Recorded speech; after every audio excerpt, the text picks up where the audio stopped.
Você já ouviu falar dos programas de acessibilidade que possibilitam pessoas com certos tipos de necessidades especiais a não enfrentarem filas tradicionais nos parques de Orlando?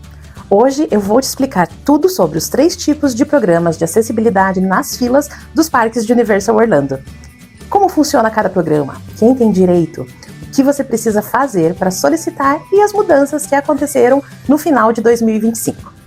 Se você quer entender de verdade como tudo isso funciona e evitar informações erradas por aí, fica comigo porque logo depois da vinheta eu te explico tudo.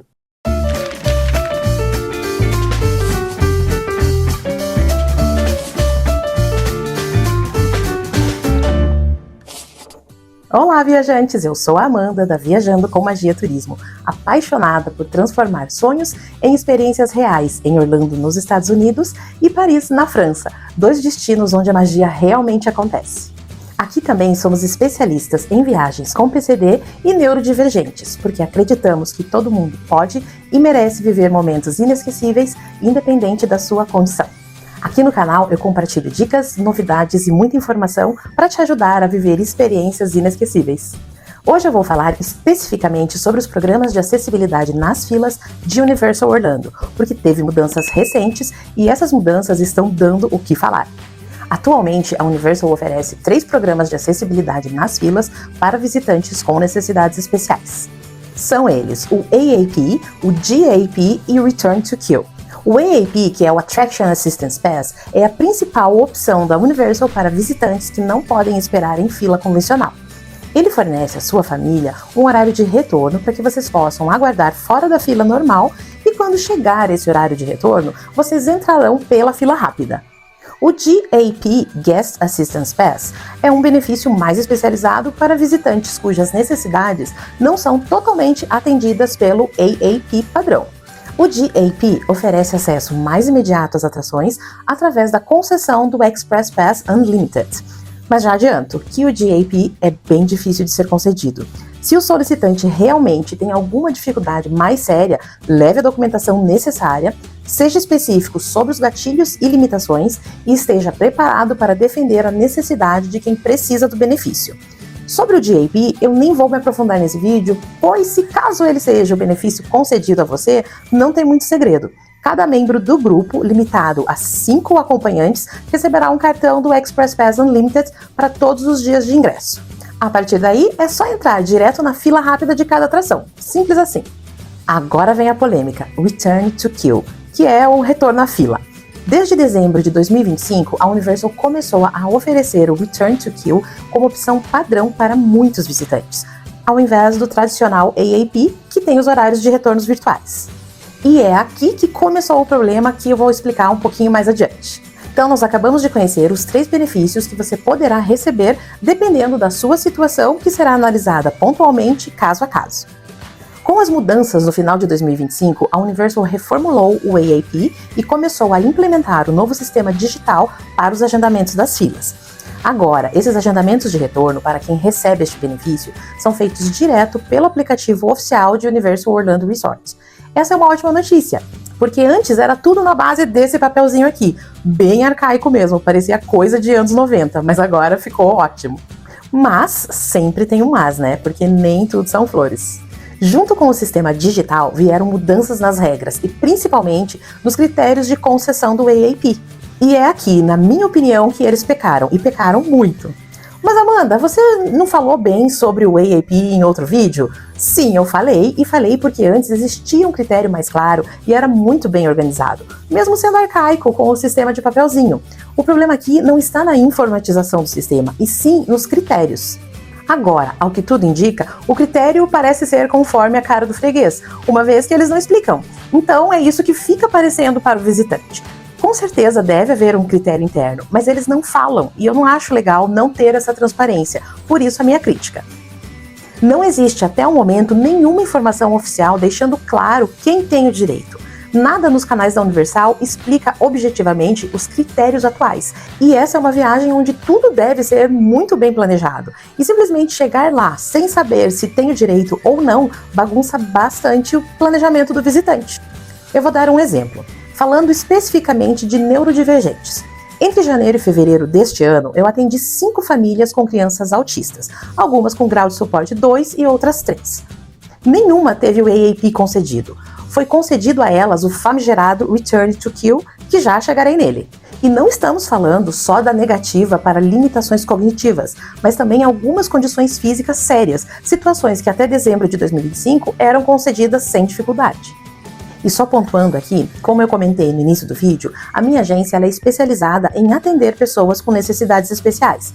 Então tudo que eu estou trazendo aqui são fatos reais de passageiros que eu acompanho. Então, diante de tudo isso que vem acontecendo, a pergunta que não quer calar é: afinal, quem tem direito ao AAP em Universal Orlando? Até o momento em que estou gravando esse vídeo, dia 1º de março de 2026, a resposta é: ninguém sabe. Já questionamos a Universal pessoalmente, por telefone, por e-mail, e quando respondem, o que não é sempre, a frase é sempre a mesma: analisamos caso a caso.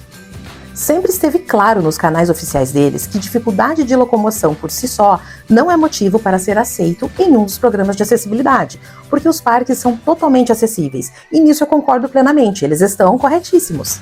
Mas uma coisa é analisar vários fatores, outra coisa é não estabelecer um critério e deixá-lo claro para o visitante. Porque se nem autistas grau de suporte 2 e 3, que podem desregular e ter uma crise sensorial a qualquer momento, estão tendo direito ao AAP, quem está? Fica aí a pergunta. Não cabe aqui julgar quem tem mais ou menos direito a esse benefício. O que eu acredito é que isso deveria ser informado ao visitante, como é na Disney, por exemplo. Lá a regra é bem clara. Somente autismo ou condições similares garante o direito ao DAS e ponto. Concordando ou não, essas são as regras e nos cabe respeitar. Mas eles informam as regras. Daí você me pergunta: amanhã, mês que vem, metade do ano, isso tudo que eu estou falando aqui pode mudar? Sim, pode, porque se tratando de parques temáticos de Orlando, as regras e detalhes mudam mais rápido que a previsão do tempo na Flórida. Mas até o presente momento, março de 2026, essa é a realidade. Dito isso, vamos falar de algo prático agora. Como solicitar o benefício, seja ele o AAP, o GAP ou o Return to Kill? A forma de solicitar é a mesma, porque não é você quem escolhe qual deles terá direito ou ainda se terá o direito. Já que não existe um critério claro divulgado de quem tem o direito ou não, a minha orientação hoje é a seguinte: solicite. Afinal, o não você já tem, né? Então, se você realmente acredita que precisa, peça a avaliação. Agora, eu nem deveria precisar dizer isso, mas eu vou dizer mesmo assim. Quem deve solicitar é quem realmente necessita do benefício. É fundamental ter o bom senso e saber avaliar se você ou seu filho realmente não conseguem tolerar uma fila tradicional. Inventar diagnóstico, exagerar situação ou criar história para tentar se beneficiar é inadmissível. Esse tipo de atitude só prejudica quem realmente precisa.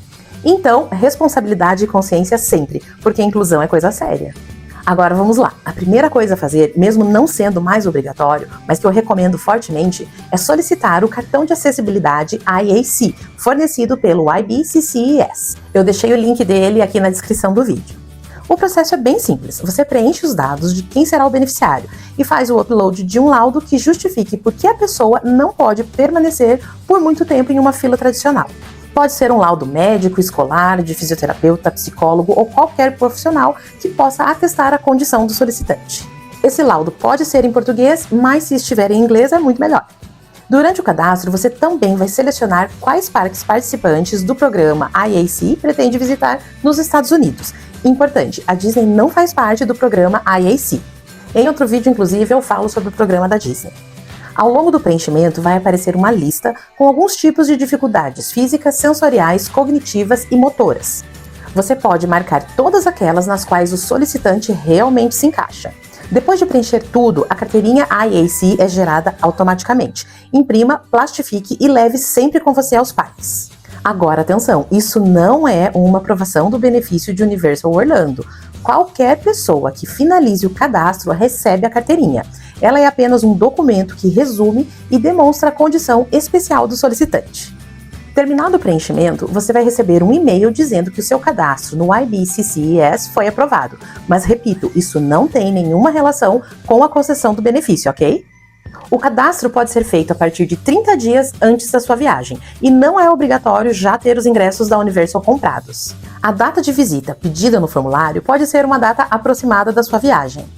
Depois desse processo, o solicitante também recebe um e-mail do parque, no nosso caso aqui de Universal Orlando, informando que poderá haver uma chamada telefônica antes da visita para entender melhor o caso e aí sim te informar se concederam ou não o benefício.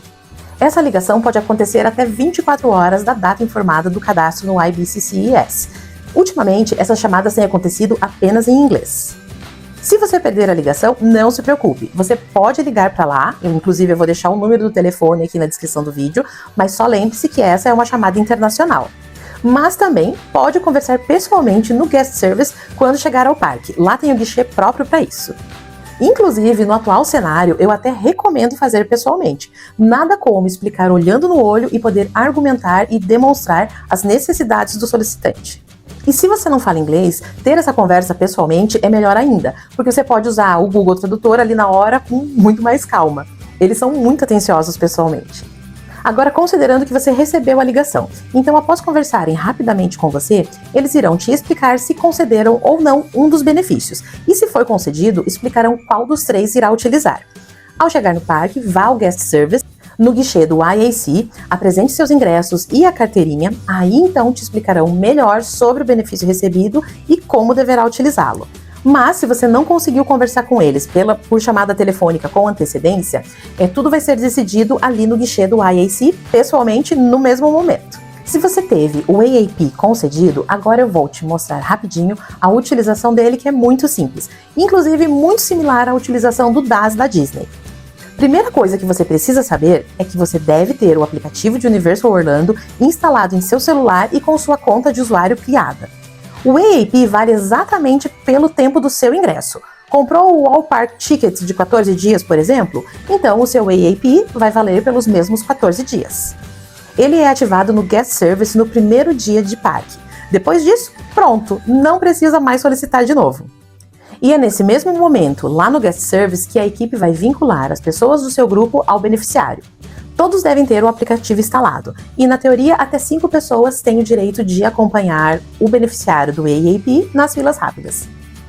Outro detalhe importante, o titular do AAP sempre precisa estar presente na hora de ir na atração, não adianta tentar burlar, pois existe reconhecimento facial. Outro ponto essencial, o agendamento de atração só pode ser feito depois que você entrou em um parque, e só é permitido um agendamento por vez. Agora vamos para a parte prática vendo o aplicativo em funcionamento. Passo 1. Vá em seu perfil e clique em Attraction Queue Accommodation, que só aparece para quem teve o benefício aprovado. Clique na aba do meio, selecione a atração desejada e vá prosseguindo. Irá aparecer o tempo de espera da fila normal, que é a Standby. Confirme e prossiga. Passo 2. Agora aparecerão as pessoas do seu grupo para você selecionar e prosseguir. Passo 3. Receba seu horário de retorno e para abrir o QR Code é só clicar embaixo. Esse horário é calculado com base na fila atual menos 15 minutos. Exemplo, se a fila está marcando 85 minutos, seu retorno ficará agendado para daqui 70 minutos. Chegou o seu horário? Então vá até a atração pela fila Express, escaneie o QR Code e entre. No meio da fila acontece uma nova verificação por reconhecimento facial. E no Epic, as 2 verificações acontecem por reconhecimento facial. Agendou uma atração, mas desistiu e quer ir em outra? Sem problema, poderá cancelar o seu horário a qualquer momento e agendar outro. É importante lembrar que o sistema digital de retorno do AAP ainda está em fase de testes técnicos, afinal, ele entrou em funcionamento há apenas 3 meses. Então, alguns detalhes podem mudar ao longo do tempo. Mas hoje é exatamente assim que funciona. Ficou ótimo, prático de usar e facilitou muito a vida do visitante. Agora eu vou te explicar o que, na maioria dos casos, eles têm oferecido ultimamente, o chamado Return to Queue, que é o retorno à fila. Mas eu apelidei de BIV, que seria o benefício para o inglês ver, ou seja, algo que parece uma solução, mas que na prática não resolve na verdade. Na teoria, ele funciona assim. Uma ou mais pessoas do grupo entram na fila normalmente. A pessoa que não tolera permanecer muito tempo na fila, aguarda em um local mais tranquilo. Quando o grupo estiver próximo do embarque, liga para quem está aguardando e, na teoria, o team member deveria acompanhar essa pessoa por um caminho alternativo até a atração para se juntar aos demais. Falando assim parece simples, mas na prática não é o que tem acontecido.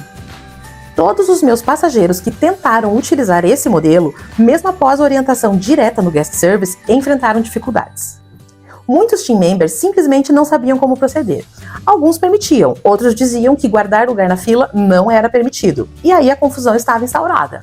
E vamos combinar, os funcionários estavam certos, porque ao que parece, eles não receberam treinamento adequado sobre essa novidade. E se não tem nenhum papel formal dizendo que aquele grupo tem esse direito, não dá para deixar entrar dessa forma, senão todo mundo vai resolver fazer isso e daí, como é que fica? Até o momento, não há nenhum cartão oficial, nenhum documento formal que comprove o direito do Return to Kill. Tudo é explicado verbalmente. Para uma das famílias que eu atendo, entregaram esse papel sulfite escrito à mão orientando sobre a reentrada na fila. Eles mostravam aos funcionários nas atrações, que acabavam olhando para a cara deles com aquela cara de hã? Como assim? Agora pensem comigo, e quem não fala inglês? Na falta de um cartão de comprovação do benefício, a cada atração será necessário explicar tudo novamente na entrada da fila e perto do embarque para diferentes funcionários. É constrangedor e desgastante, vocês não acham? Mas vamos dizer que forneçam em algum momento um cartão que comprove que a pessoa tem esse direito e que treinem os team members decentemente para esse novo sistema.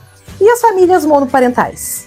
Quando só há um adulto acompanhando a pessoa que precisa do benefício e que, por óbvio, não pode ficar sozinha pro lado de fora, especialmente se for uma criança. Tem muitas famílias que eu atendo com essa situação. E outro ponto, e como fica a experiência em família se alguém sempre precisar enfrentar a fila sozinho? Ao que parece, eles não pensaram nessas diversas situações que são bem comuns de acontecer. Mas, enfim, esse é o benefício para inglês ver, que até o momento que eu gravo esse vídeo tem sido a solução mais oferecida. Agora falando com o pessoal da Universal, que não vai me assistir, mas tudo bem, eu vou falar mesmo assim. Sinceramente, vocês são melhores que isso, Universal Orlando. Eu espero de verdade que ajustem esse processo com mais clareza e preparo o quanto antes, porque está gerando uma baita confusão e frustração. Eu quero acreditar que em breve vão ajustar isso e eu terei que fazer um novo vídeo aqui contando que agora está funcionando tudo redondinho. Querem dar essa opção? Então preparem-se antes e depois ofereçam. Não façam as coisas de qualquer jeito porque não combina com parques tão incríveis quanto os parques de Universal Orlando. Eu trabalho com PCDs e é muito triste os ver saindo decepcionados de um lugar tão maravilhoso. Mas agora eu quero saber de você que está me assistindo. Esse vídeo mereceu seu like, né? Tudo que eu falei para vocês aqui são informações super atualizadas e bem específicas que você dificilmente encontra por aí, especialmente porque ainda são poucos os profissionais especializados em viagens com PCDs. Então já deixa seu like e compartilha com quem precisa saber disso. Espero ter te ajudado a entender melhor como tudo funciona.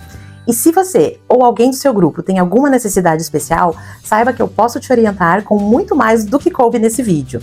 Desde o planejamento completo da viagem, ingressos, hotéis, carro, até explicações detalhadas sobre acessibilidade nos parques.